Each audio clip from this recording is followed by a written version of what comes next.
Hey friends, welcome to my channel. Friends, इस video में हम लोग पॉलिटी में संघ और केंद्र के मध्य अंतर डिस्कस करेंगे। तो चलिए स्टार्ट करते हैं। भारतीय संविधान में कहीं भी केंद्र शब्द का प्रयोग नहीं, बल्कि संघ शब्द का प्रयोग है। केंद्र में राज्यों को अधीनस्थ की स्थिति, जबकि संघ में विभिन्न राज्यों और केंद्र सरकार के मध्य सहयोग एवं समन्वय की भावना। केंद्र एक वृत्त के मध्य में एक बिंदु को इंगित करता है, जबकि संघ संपूर्ण वृत्त है।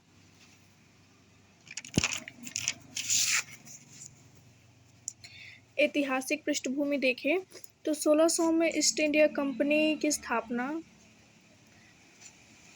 प्लस महारानी एलिजाबेथ प्रथम 15 वर्षीय व्यापारिक अनुमति, 1765 में बंगाल, बिहार, उड़ीसा की दीवानी, 1773 का रेगुलेटिंग एक्ट, 1833 में व्यापारिक एकाधिकार पूर्णतः समाप्त, 1858 का भारत सरकार अधिनियम, 1885 में अखिल भारतीय राष्ट्रीय कांग्रेस, 1934 में एम.एन. रॉय द्वारा संविधान सभा की पहली बार औपचारिक मांग, 1946 में संविधान सभा का गठन, 26 जनवरी 1950 को संविधान लागू, कंपनी का शासन 1773 से 1858 तक, 1773 का Regulating Act, Bengal Judiciary Act 1761, 1884 का पिट्स इंडिया एक्ट, 1813 का चार्टर एक्ट, 1833 का चार्टर एक्ट, 1853 का चार्टर एक्ट, ताज का शासन 1858 से 1947 तक, भारत सरकार अधिनियम 1858, भारत परिषद अधिनियम 1861, भारत परिषद अधिनियम 1892, भारत परिषद अधिनियम 1909, भारत शासन अधिनियम 1919, भारत शासन अधिनियम 1935, भारत शासन अधिनियम 1947। 1773 का Regulating Act, Governor General of Bengal Warren Hasting Bengal का प्रथम गवर्नर जनरल, सहायता हेतु 4 सदस्यीय काउंसिल, बारवेल, क्लेवरिंग, फ्रांसिस व मॉनसन। कलकत्ता में सुप्रीम कोर्ट की स्थापना, एक मुख्य न्यायाधीश, 3 अन्य न्यायाधीश, मुख्य न्यायाधीश सर एलिजिम्पे प्लस चैम्बर्स, लिमेस्टर तथा हाइड, 3 अन्य न्यायाधीश। कंपनी के कर्मचारियों के निजी व्यापार पर प्रतिबंध, उपहार व रिश्वत लेना दंडनीय अपराध, Bengal Judiciary Act 1781, Regulating Act 1773 के दोषों को दूर करने के लिए पारित। इस एक्ट को बंदोबस्त कानून के नाम से भी जाना जाता है। कंपनी के कर्मचारियों द्वारा राजकीय कर्मचारी के रूप में किए गए किसी कार्य के लिए न्यायालय में उत्तरदायी नहीं ठहराया जा सकता। हिंदुओं के मुकदमों का निर्णय हिंदू कानूनों तथा मुस्लिमों का निर्णय इस्लामी कानूनों के अनुसार किया जाएगा।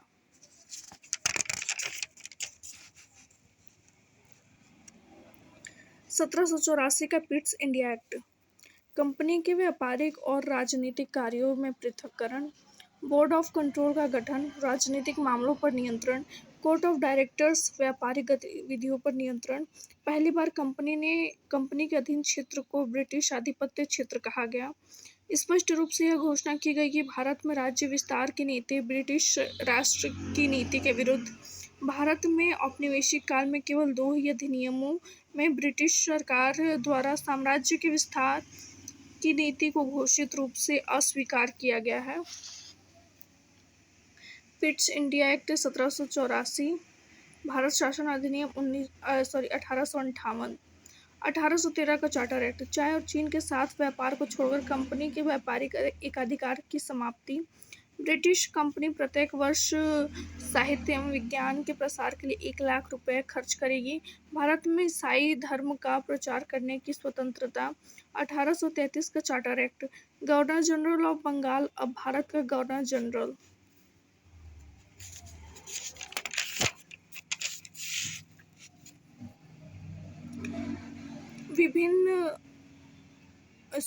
विलियम बेंटिक भारत के प्रथम गवर्नर जनरल। कंपनी के व्यापारिक एकाधिकार की पूर्णतः समाप्ति, भारतीयों के विरुद्ध धर्म, वंश, जाति और रंग के आधार पर भेदभाव को समाप्त करने का प्रावधान, प्रशासनिक मामलों में केंद्रीकरण। 1853 का चार्टर एक्ट। पहली बार गवर्नर जनरल की काउंसिल के विधायी और प्रशासनिक कार्यों का पृथक्करण।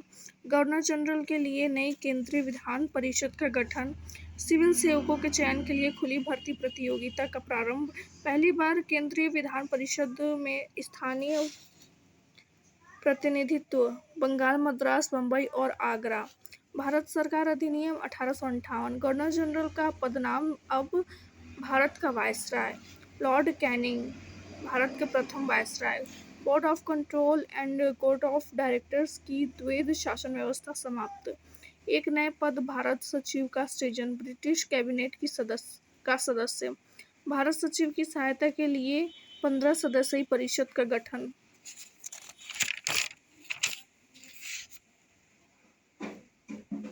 1861 का भारत परिषद अधिनियम।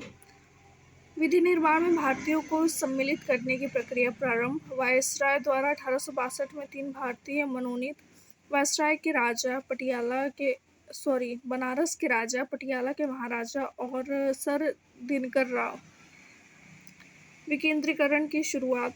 वायसराय को अपनी काउंसिल की सिफारिश के बिना अध्यादेश जारी करने की अनुमति 6 माह।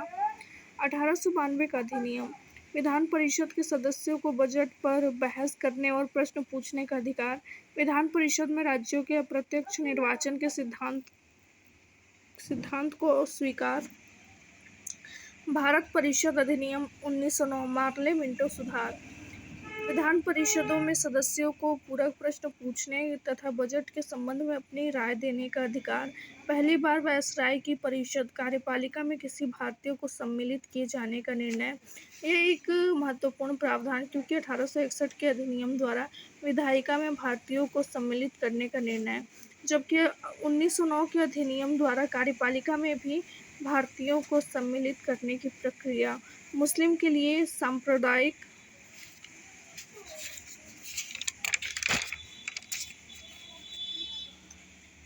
निर्वाचन की शुरुआत। 1919 का भारत शासन अधिनियम। Montagu Chelmsford. शिक्षा, संपत्ति एवं कर के आधार पर वोट देने का अधिकार। सिखों, भारतीय ईसाइयों, आंग्ल भारतीयों के लिए सांप्रदायिक निर्वाचन। प्रत्यक्ष निर्वाचन द्वारा प्रांतों में आंशिक उत्तरदायी सरकार की स्थापना। लोक सेवा आयोग के गठन का प्रावधान। राज्यों का बजट केंद्र से अलग। प्रांतीय विधानमंडलों में दोहरा शासन अर्थात हस्तांतरित और आरक्षित विषय। प्रांतों को जो विषय प्रदान किए गए थे उन्हें पुनः हस्तांतरित विषय और आरक्षित विषय 2 भागों में बांट दिया गया। हस्तांतरित विषय का शासन गवर्नर, वर्तमान का राज्यपाल के हाथ में। गवर्नर इन विषयों पर अपनी परिषद विधायिका की सहायता से नियम बनाता था। वहीं आरक्षित विषयों के संबंध में भी शक्तियां तो गवर्नर के पास ही, किंतु इन विषयों पर वह अपनी कार्यपालिका की सहायता से नियम बनाता था। 1935 का भारत शासन अधिनियम। अखिल भारतीय संघ की स्थापना का प्रावधान।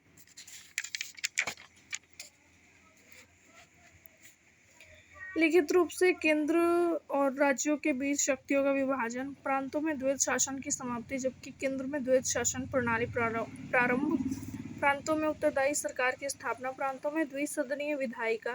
भारत शासन अधिनियम 1947। वायसराय केंद्र का जबकि राज्यों के गवर्नरों को राज्यों का संवैधानिक प्रमुख घोषित। संवैधानिक प्रमुख मंत्रिपरिषद की सहायता एवं सलाह के अनुसार कार्य करेंगे।